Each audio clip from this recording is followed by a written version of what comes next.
Om Swastiastu, selamat pagi, kembali dengan saya Iwayan Wiantara, CGP Angkatan 10 dari Kabupaten Gianyar yang mengajar di sekolah Bali kita. Kali ini saya akan melakukan sebuah coaching yaitu supervisi akademik dengan teman saya, yaitu silakan, dengan nama siapa? Om Swastiastu, perkenalkan nama saya Iwan Dewarna, salah satu guru dari sekolah Bali kita. Salam kenal. Baik, hari ini saya tidak sendiri, saya akan melakukan sebuah tindakan pra-observasi yang bersama Ayah Hadi. Ya, kalau biasanya kami di sini panggil Ayah dan Bunda.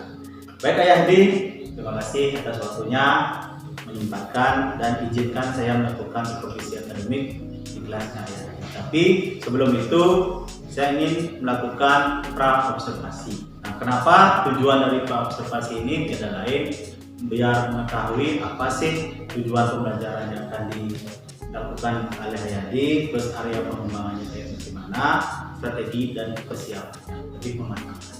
Gitu. Untuk waktu bisa yang mulai. Bisa. Baik Hayadi, nah setelah kita mengetahui dari tujuan pra-observasi ini, izinkan saya bertanya pertama, yaitu tujuan pembelajaran apa sih yang akan Ayadi sampaikan di kelasnya Ayadi? Terima kasih. Kebetulan nanti ketika saya mengajar, saya mengambilnya IPAS dalam materinya, ruang lingkupnya adalah panca indera. Jadi tujuan yang pertama adalah peserta didik dapat menyebutkan panca indera yang dimiliki oleh manusia. Yang berikutnya adalah peserta didik dapat menjelaskan fungsi panca indera yang dimiliki oleh manusia. Tujuan yang ketiga itu dapat menganalisis hubungan, bentuk serta fungsi panca indera manusia. Dan terakhir, peserta didik dapat menerangkan cara memelihara kesehatan panca indera. Kurang lebih ada 4 tujuan pembelajaran. Baik, untuk pembelajaran tujuannya sudah. Nah, bisa dijelaskan Ayadi mengajarnya di kelas berapa? Baik, kebetulan saya mengajar di kelas 4 di sekolah Bali kita. Mungkin besok atau lusa kita yang ada jadwal di jam kedua, jadi bisa kita melakukan kegiatan observasi atau penilaiannya di jam tersebut. Baik, terima kasih Yadi itu untuk pertanyaan yang pertama. Izinkan saya juga melanjutkan pertanyaan. Di sini kan tentunya dalam pembelajaran ada area pengembangan yang hendak dicapai dalam pembelajaran esok itu seperti apa? Baik. Tentang area pengembangan, pastinya area pengembangan di sini yang ingin dicapai yang pertama tentang kognitifnya, yang kedua adalah keterampilannya. Dimana kognitifnya anak-anak diharapkan mampu menyebutkan panca indera yang dimiliki serta fungsi dari panca indera tersebut. Sedangkan keterampilannya adalah peserta didik mampu menghubungkan antara bentuk dan fungsi dari panca indera serta bagaimana sih cara menjaga panca indera tersebut. Jadi itu yang menjadi titik untuk luasannya. Ya, pengembangannya. Ya. Baik. Pertanyaan yang ketiga nih ya, Bi. Nah, di sini kan dalam mengajar tentunya sesuai dengan modul ajar yang sudah ada disiapkan. Nah, mungkin ada strategi yang dipersiapkan besok dalam kegiatan belajar mengajarnya. Strategi apa sih? Baik. Untuk strategi pembelajaran kita masih tetap menggunakan media elektronik berupa audiovisual, terus kita menggunakan metode yang terkini juga ada metode diferensiasi di mana dalam pembelajarannya kita mencoba mengkolaborasikan 3 model belajar anak-anak, yaitu yang pertama audio, yang kedua visual, dan terakhir kinestetik. Kita akan coba memadukan ketiga gaya belajar tersebut dengan metode diferensiasi berbantuan mungkin adalah ML berbasis masalah PBL. Di pembelajaran berbasis masalah itu yang kita akan menggunakan besok. Jadi anak-anak kita bentuk menjadi beberapa kelompok. Dalam kelompok tersebut kita akan memberikan dia permasalahan terkait tentang panca indera, apa sih bentuknya, fungsinya apa, dan bagaimana cara untuk menjaga agar panca indera tersebut bisa tetap sehat dan bugar. Baik, terima kasih ya Di dari persiapan. Kayaknya nih sudah matang banget ya Di ya. Nah, mudah-mudahan besok atas izinnya Yadi saya ingin melakukan sebuah supervisi akademik untuk mengetahui kegiatan pembelajaran dalam tindakan observasi lah gitu ya. Nah, untuk kesediaannya apakah disediakan? Iya, bisa. Baik, terima kasih atas waktunya. Mungkin itu saja yang bisa saya sampaikan di masa pra observasi ini. Terima kasih atas waktunya sudah meluangkan dan memberikan izin dalam tindakan supervisi akademik besok. Oke, sampai jumpa di kegiatan observasi besok di jam kedua di kelas 4 dalam pelajaran IPAS. Betul Kak Yadi? Iya. Oke, terima kasih. Selamat pagi anak-anak.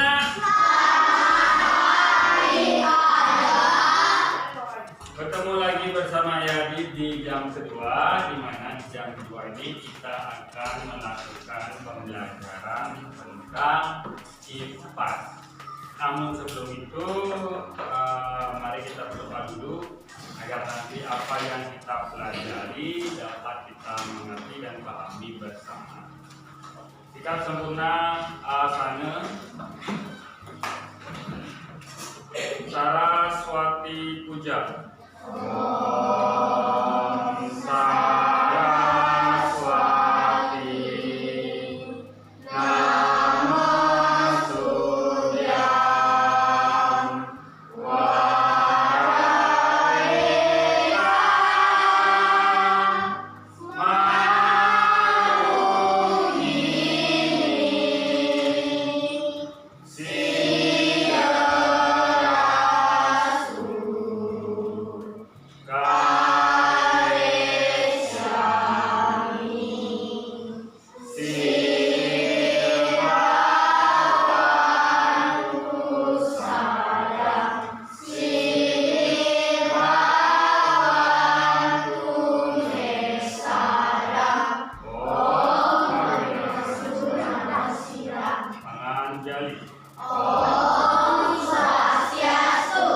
Oke, baik anak, terima kasih sudah melakukan doa. Ingat selalu kita berdoa pada Sang Yang Maha Tuhan Yang Maha Esa, mudah menjadi benaring. Ya, agar senantiasa kita selalu dalam lindungan di desanya. Nah, namun sebelum itu, before we start study, let's check attendance first. Ya, kita akan absen terlebih dahulu.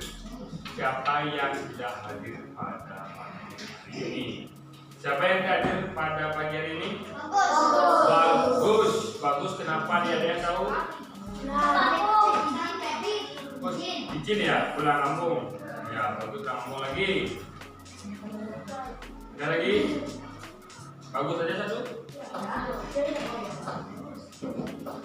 Oh, si Vivika. Vivika lagi latihan dia. Ya, lagi latihan lomba.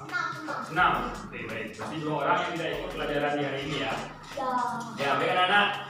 Jadi sebelum kita mulai, tepuk 1, tepuk 2, tepuk 3, tepuk 4, tepuk 5, tepuk 55.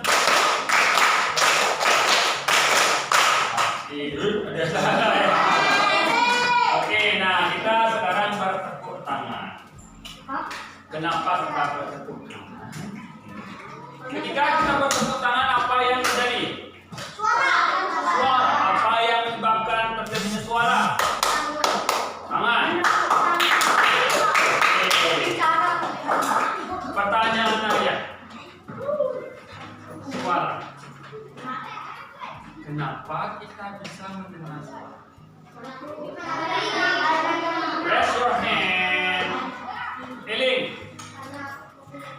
Karena kita memiliki telinga. Oke, that's right. Kita akan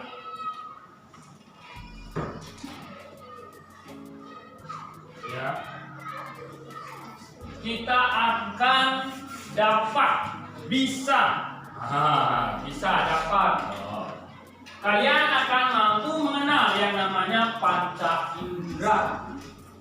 Ya, dari pembelajaran ini kalian akan tahu panca indera itu apa sih ya? Apa saja yang namanya panca indera. Terus menjelaskan fungsi dari panca indera. Apa sih fungsinya? Kenapa harus ada? Berikutnya, kalian dapat menganalisis dari bentuk dan fungsi. Gimana sih bentuknya? Gimana sih fungsi dari panca indera? Dan terakhir, kalian akan mampu untuk merawat panca indera tersebut. Ya, bisa dimengerti? Bisa dimengerti? Bisa. Nah, bisa merasakan berbagai macam hal tersebut. Nah, jawabannya adalah karena kita punya indera. Nah, tubuh kita punya 5 macam indera.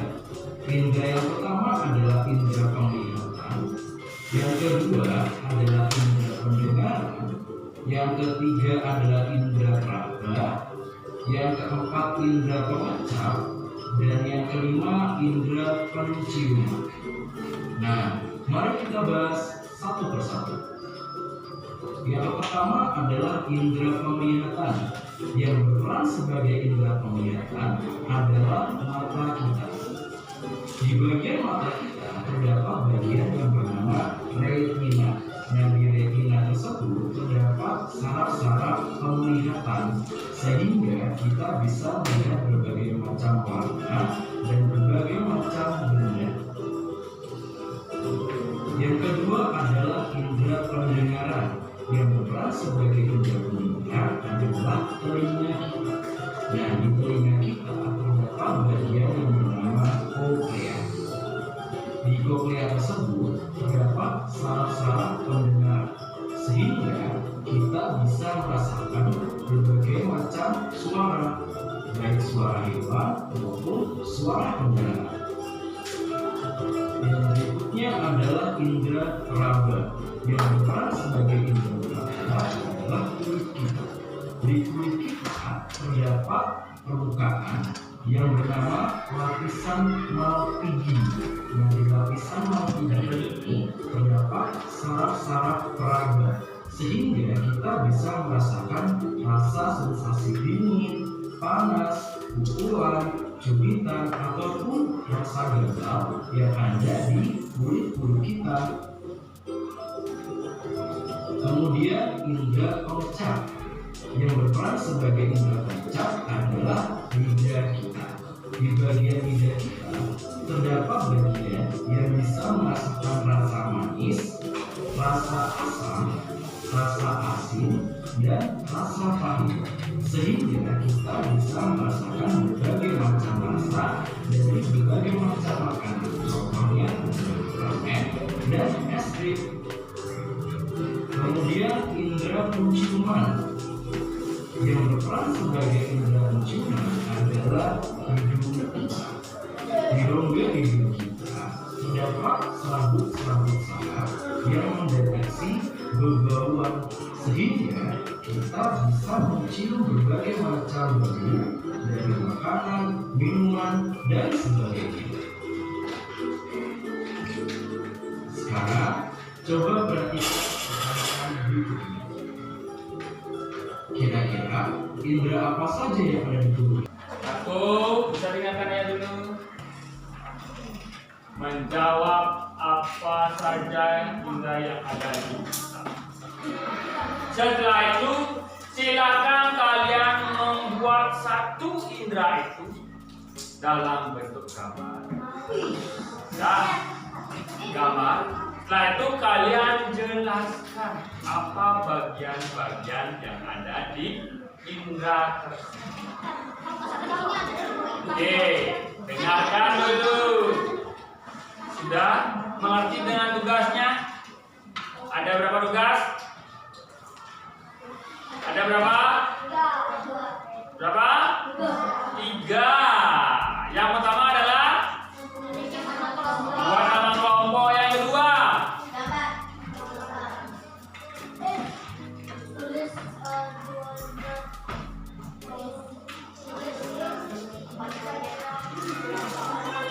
Menulis indera atau panca indera yang ada di tubuh manusia. Yang ketiga, menggambar organ tersebut satu saja beserta bagian-bagian. Nanti bisa dijelaskan sedikit tentang Nana. Hai. Hai. Hello. Hai. Give one. Give two. Give three.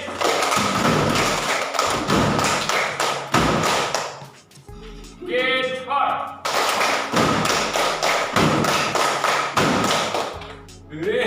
Lupa ya. Oke, dengarkan. Tugas pertama adalah membuat nama kelompok.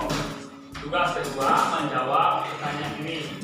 Dan tugas ketiga adalah membuat gambar satu saja organ panca indera yang kita miliki. Halo. Halo.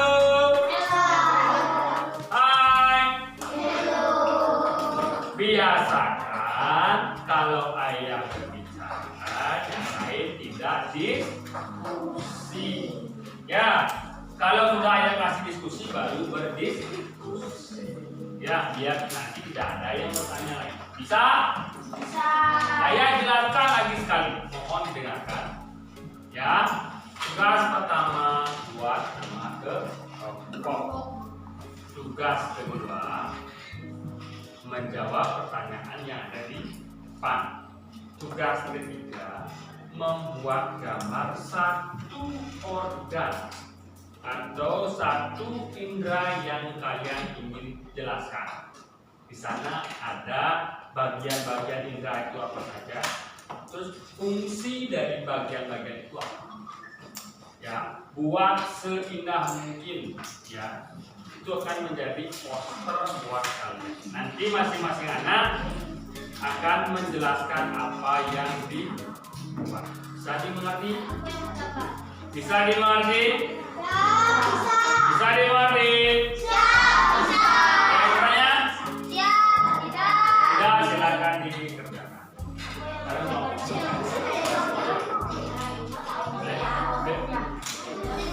Silakan dikerjakan. Waktu kalian mengerjakan adalah 15 menit.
Untuk tugas yang kedua, kami menggambar mana yang dijelaskan oleh Anjani. Bilang nama Anjani. Kamu duduk sini. Jadi bilang dulu. Terima kasih. Saya akan menjelaskan bagian-bagian mantra. Yang pertama, siapa? Ada lensa. Lagi.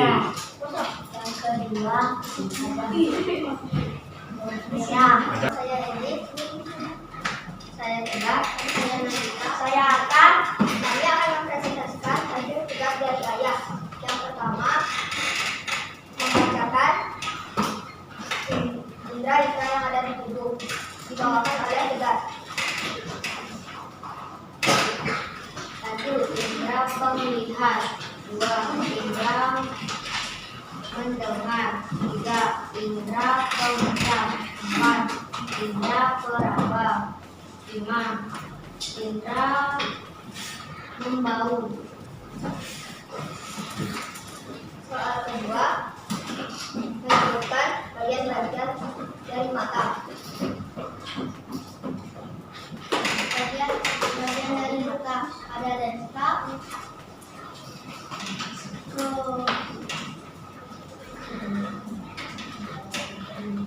kornea, pupil, irisan, retina, bintikan kuning, saraf, dan optik. Sekian, terima kasih. Sebelumnya ada yang bertanya? Tidak. Oke. Kami tutup dengan kalimat hati. Oh, hati.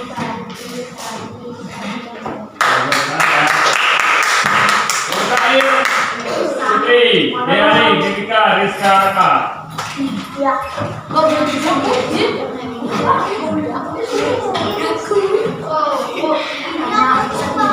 Oke, sudah didengarkan.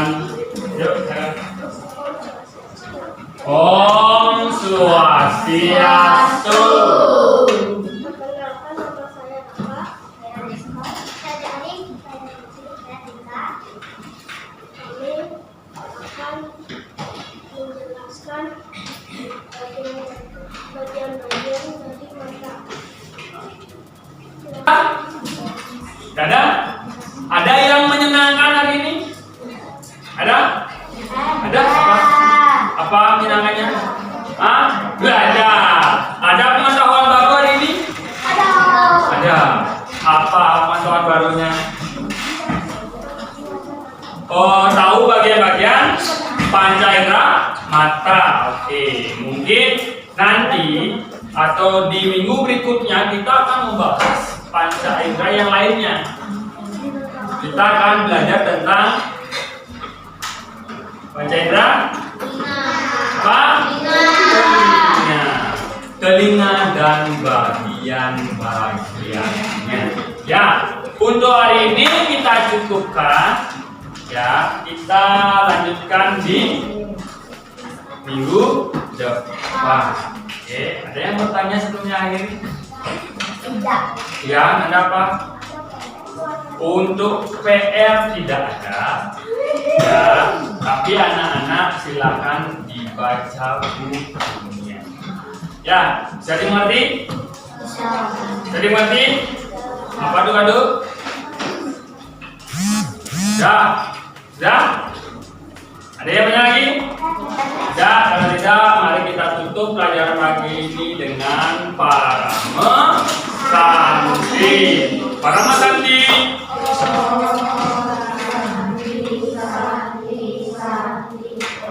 Baik, Om Swastiastu.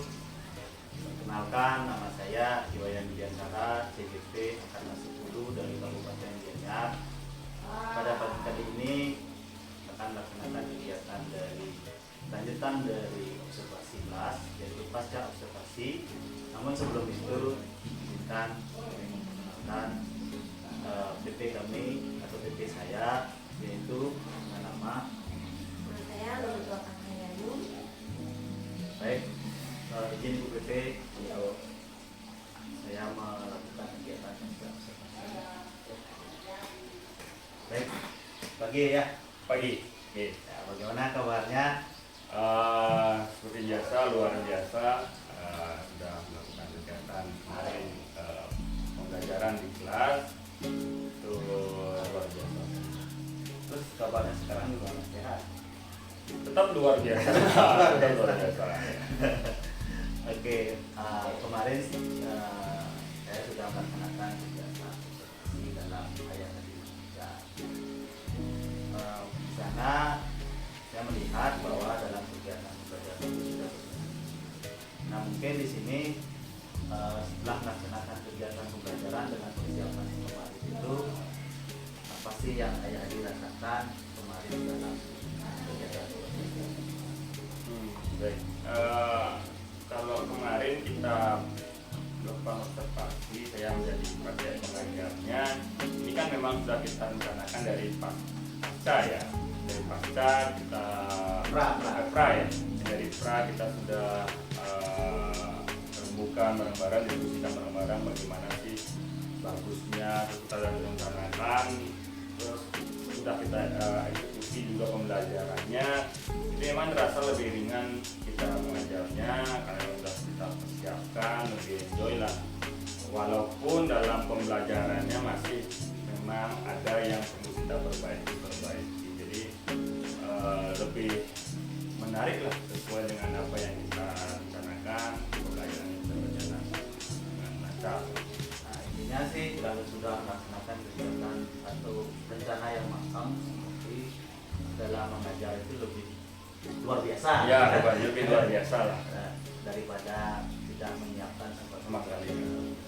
Nah, selanjutnya setelah kemarin tentunya dalam mengajar itu ada beberapa sih, ada nggak kendala atau tantangan yang kemarin dihadapi, meskipun semua pembelajaran dari persiapan kita kan nggak tahu di lapangan apakah kemarin kayak merasakan ada kendala atau bagaimana.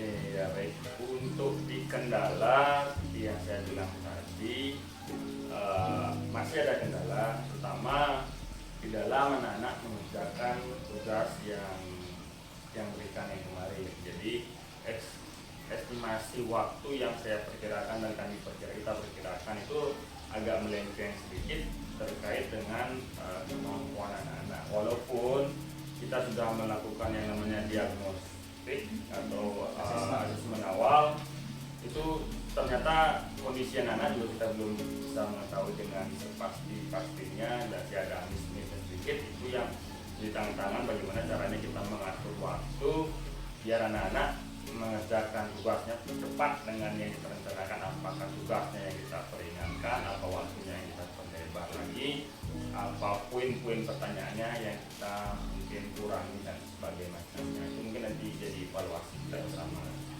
Kalau Ayah Adi sudah mengetahui kendala, mungkin dari kendala yang Ayah Adi temukan tadi, harapannya ke depannya bagaimana sih biar nggak sesuai dengan kendala hari ini nggak terulang lagi, harapannya gimana ya?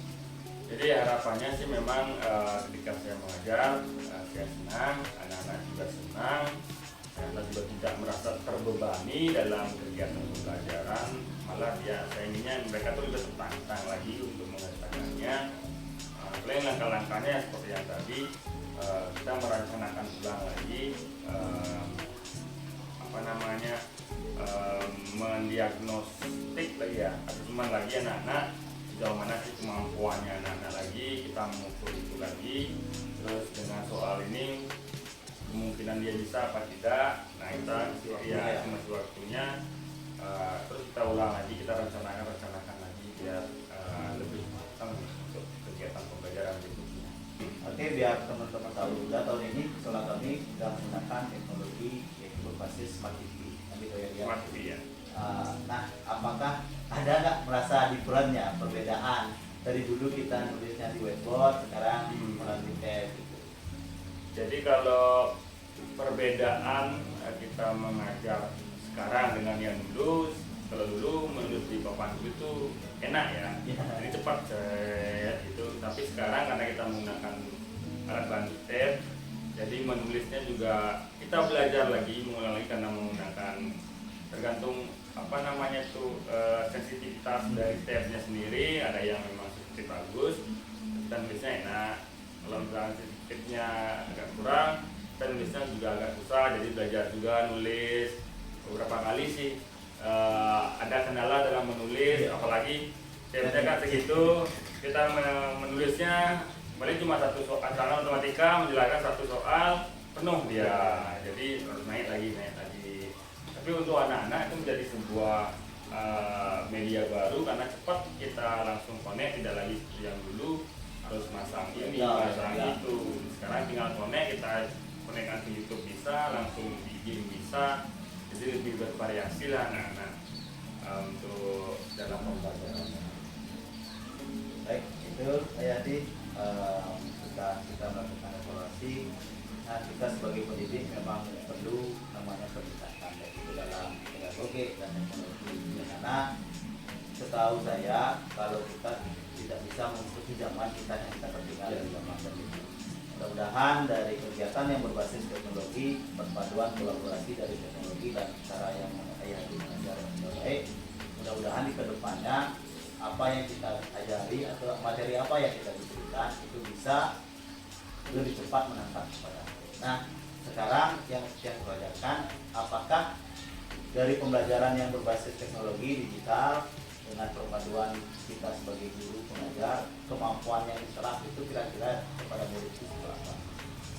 Kalau dilihat secara kasat mata dan dilihat dari nilai anak-anak yang didapatkan dari tugas-tugasnya dan semuanya, penyerapannya bagus, dari kurang lebih 80% itu bisa menyerap, tergantung juga dari pola belajarnya anak-anak. Kan ada yang dari audio, ada yang visual, ada yang kinestetik ya.